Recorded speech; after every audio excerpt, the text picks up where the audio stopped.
दान देने के लिए कभी भी दान की कीमत नहीं देखी जाती।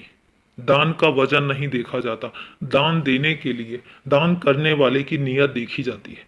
चाहे दान एक मुट्ठी चावल का दिया गया हो, लेकिन वो नीयत कैसी है ये महत्वपूर्ण होता है। चाहे वो 1 रुपए की चीज क्यों ना दी गई हो, लेकिन तुमने किस नीयत से दिया है ये जरूरी है। कहीं उस दान में लालच तो नहीं छुपा है, कहीं उस दान में बदले की भावना तो नहीं छुपी है कि तुम अगर दान करोगे तो बदले में तुम्हें भी कुछ मिलेगा।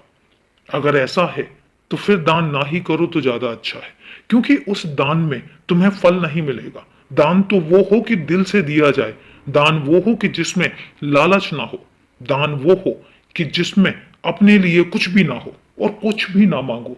दान वो हो जो दूसरे के लिए आत्मीयता हो, इंसानियत हो, और उसके बाद जब दूसरों को समझ के दान दिया जाएगा तो वो दान तुम्हें बहुत तरक्की, बहुत समृद्धि देगा और ढेर सारा आशीर्वाद देगा। जब तुम ऐसी नीयत से किसी भूखे को भोजन कराओगे तो यकीन रखना कि वो जो तुम्हें आशीर्वाद मिलेगा, उस आशीर्वाद से तुम्हारा दिन दूनी रात चौगनी तरक्की का रास्ता भी खुलेगा।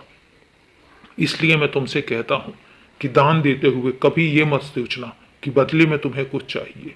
और एक बात मैं तुमसे कहता हूं कि दान की सर्वश्रेष्ठ दान वही है जो अन्नदान में दिया जाए। अन्नदान सबसे श्रेष्ठ माना गया है। तुम्हारे लिए जरूरी यह नहीं है कि तुम अपनी जेब खाली करके दान करो। अपना और अपने परिवार का ख्याल रखना भी तुम्हारी जिम्मेदारी है, और उसके लिए मैं तुम्हें कभी मना नहीं करूंगा। परंतु इसके बाद तुम जितना भी दान करते हो साफ नियत से करो, किसी के दिखावे के लिए नहीं। सिर्फ और सिर्फ दान देने की नियत से दान करो। किसी दिखावे के लिए दान किया कभी भी नहीं लगता। और भूल जाओ कि तुम्हें किसी को दिखाना है, किसी के सामने व्यक्त करने की जरूरत नहीं है, वरना दान का महत्व खत्म हो जाता है।